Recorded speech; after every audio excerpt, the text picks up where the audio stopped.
বাঙালির মানসিকতায় স্বপ্ন ছিল একদিন ন্যায় নিয়ে,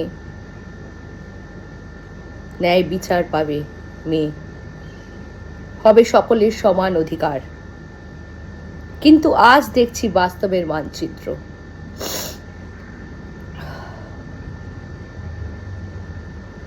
হাসপাতালে লাশ পড়ে ন্যায় বিচারের আশায়। না, আজ আর কোনো কল্পকথা নয়, এটা আমাদের বর্তমানে পশ্চিমবঙ্গের বাস্তবতা। আরজিকর হাসপাতালের এক মেধাবী ডাক্তারের ছাত্রীর ধর্ষণ করে খুন করা হয়েছে। চোখ দিয়ে রক্ত বেরিয়ে এসছে এবং তারই সাথে তার মায়ের বুকের রক্ত শুকিয়ে গেছে। প্রশাসন প্রথমেই বলে দিয়েছেন, যখন ফোন করা হয়েছিল মেয়েটির বাড়িতে, যে মেয়েটি নাকি আত্মহত্যা করেছে।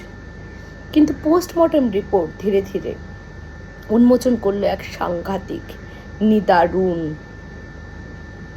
কিছু ফ্যাক্টস।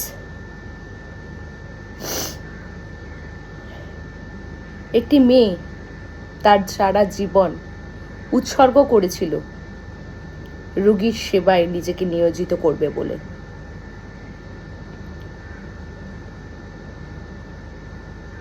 আর এখন সে মর্গের ঠান্ডা ঘরে শুয়ে আছে। হাসপাতাল কর্তৃপক্ষের এই নির্লজ্জ নীরবতা যেন এই হত্যার ষড়যন্ত্রে তাদের সক্রিয় অংশগ্রহণকেই প্রমাণ করে। কেন এই সমাজ এতটা নির্দয় বলতে পারেন? একটি মেয়ে যে তার জীবনের ব্রত নিয়েছিল শুধুমাত্র রোগী সেবাকে তার জীবনের সবটুকু দিতে চেয়েছিল, আজকে তার সাথে কেন এরকম ঘটনা ঘটলো? কেন হলো এরকম? এর জন্য দায়ী কারা? কেন তাকে শিকার হতে হলো এরকম এক ভয়ঙ্কর অভিজ্ঞতার মধ্যে দিয়ে, যেখানে তার চোখের জল, তখন তার মুখ চিপে ধরা হয়েছিল, তখন তার চোখ দিয়ে জল বেরোয়নি, তার চোখ দিয়ে রক্ত বেরিয়ে এসছিল। যেখানে হাসপাতালের আধিকারিক সুপারিনটেন্ডেন্ট সন্দীপ ঘোষ বলেছেন নিবেদিতা কেন একা একা সেমিনার হলে বিশ্রাম নিতে গেছিলেন। আচ্ছা, এই কথাটা শুনে আপনাদের মনে হলো না ওনার কথাটা ঠিক আমাদের এই তৃণমূলের নেতাদের মতন? যেরকম আমরা শুনে আসছি 2011 সাল থেকে, যে কোনো ধর্ষণের ঘটনা ঘটলেই যে এটি একটি বিচ্ছিন্ন ঘটনা, শরীর থাকলে তো রেপ হতেই পারে, কিংবা মেয়েটি প্রেগনেন্ট ছিল, লাভ অ্যাফেয়ার ছিল। আর সব থেকে বড় কথা তো আরেকজন পার্ক স্ট্রিট ঘটনাতে বলেইছিলেন কাকলি ঘোষ দস্তিদার একজন ডাক্তার হয়ে, যে এটি একটি গণিকা এবং তার খদ্দেরের মধ্যে ঝামেলার ফলস্বরূপ এই ঘটনা ঘটেছে। মানে অসাধারণ। তবে হ্যাঁ, এই যে সচেষ্ট একটা সৎ চেষ্টা উনি করেছিলেন সন্দীপ ঘোষ সুপারিনটেন্ডেন্ট হিসেবে। আজকে দেখলাম উনি নাকি স্বেচ্ছায় পদত্যাগ করেছেন। তবে আমরা এও খবর পেয়েছি যে উনি এই পদত্যাগ করেছেন এবং উনি নিশ্চিত হয়ে পদত্যাগ করেছেন যে ওনাকে কলকাতারই আরেকটি বড় বেসরকারি সরকারি হাসপাতালে সেই একই পজিশনে ওনাকে রাখা হচ্ছে এবং আবার নিযুক্ত করা হচ্ছে। সুতরাং উনি পুরস্কার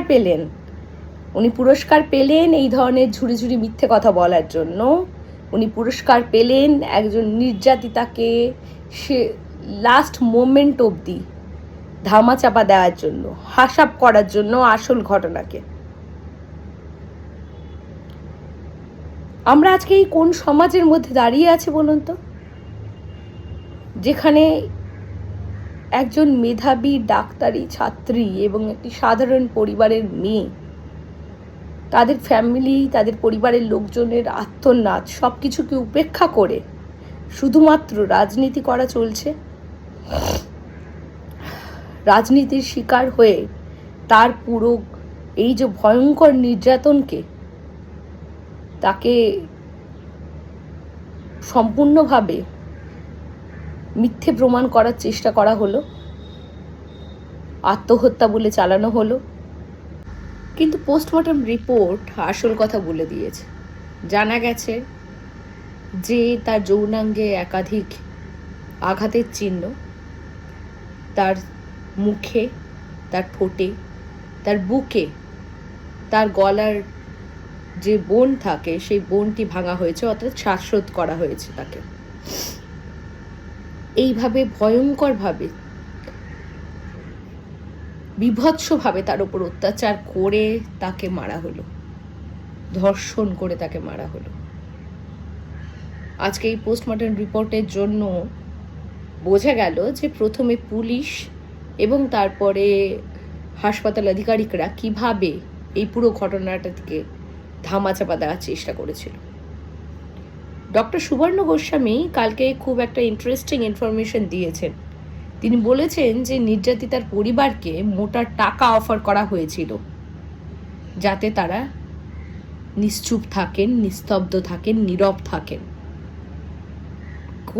আমি জানতে চাই তারা ঠিক কি অ্যামাউন্ট লাগিয়েছিল, কি অ্যামাউন্ট অফার করেছিল একটা বাবা মায়ের এই ঘটনার পরে সেই নীরবতা কেনার জন্য।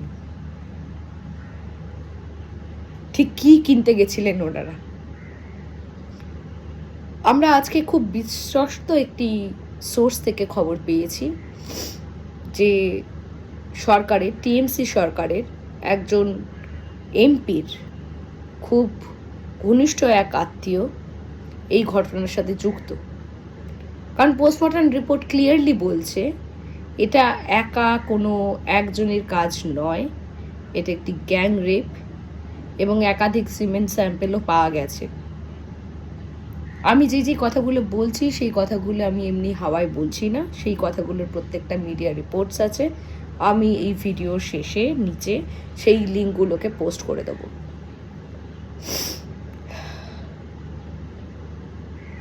একটা কথা বলে জানেন তো, যে এই গণতন্ত্রে জনতার রায়ই নাকি শেষ কথা।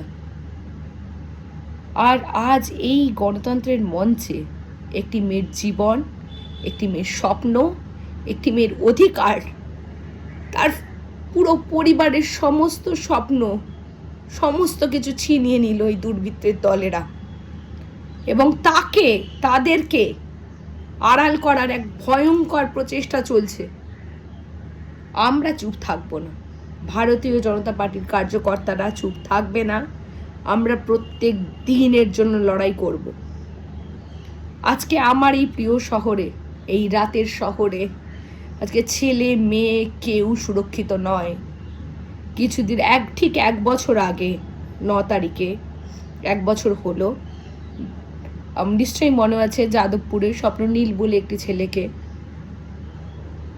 ওপরে ব্যালকনি থেকে ফেলে দেওয়া হলো। আর সেম ঘটনা আজকেও এবারও হলো, একজন ডাক্তারি মেধাবী ছাত্রীকে, তাকেও এরকম বিভৎসভাবে নির্যাতিত হয়ে খুন হতে হলো। এই কষ্টের মধ্যে দিয়ে যে মেয়েটি গেছে, এবং আজকে মেধাবী ডাক্তার কেন, শুধুমাত্র যদি যে কোনো আজকে মেয়ের ওপর, নারীর ওপর এই অত্যাচার হয়, তাতেও আমরা একইভাবে প্রতিবাদ জানিয়ে যাব এবং আমরা ন্যায় বিচার পেয়ে যাবই। ন্যায় বিচার আমরা যে করে হোক হাসিল করব। আজকে টিএমসির এই যা হোক আমরা সর্বোচ্চ শাস্তি চাই এই সমস্ত বলি না, আর ভাল লাগছে না। পরিষ্কার বোঝা যাচ্ছে আপনাদের নাটক, আপনারা এক্সপোজড কমপ্লিটলি। আপনাদেরই কোনো এমপির কোনো ঘনিষ্ঠ আত্মীয়, আমরা খুব রিলায়েবল সোর্স থেকে এটা জানতে পেরেছি, তার জড়িত এই ঘটনাতে। এবং বিভিন্ন ভাইরাল অডিও ক্লিপস আছে যেগুলোর আমি লিঙ্ক অবশ্যই পোস্ট করব, যাতে আপনারা সবাই অবগত হতে পারেন যে কি ধরনের নির্মমতা এবং নির্মমতা সাথে না, খুব অভিরেন্ট একটা ওয়ার্ড চলছে এখানে, এবং শাস্তি পেতেই হবে। ভারতীয় জনতা পার্টির প্রত্যেক কার্যকর্তা এই জঘন্য সরকারের সাথে চোখে চোখ রেখে লড়াই করবে যতক্ষণ না আমরা আসল অপরাধীদের কে শাস্তি দিতে পারি এবং আমাদের এই মেয়েকে আমরা আমাদের বাংলার সমস্ত মেয়েকে আমরা সুরক্ষা এনে দিতে পারি। জয় হিন্দ, ভারত মাতা কি জয়।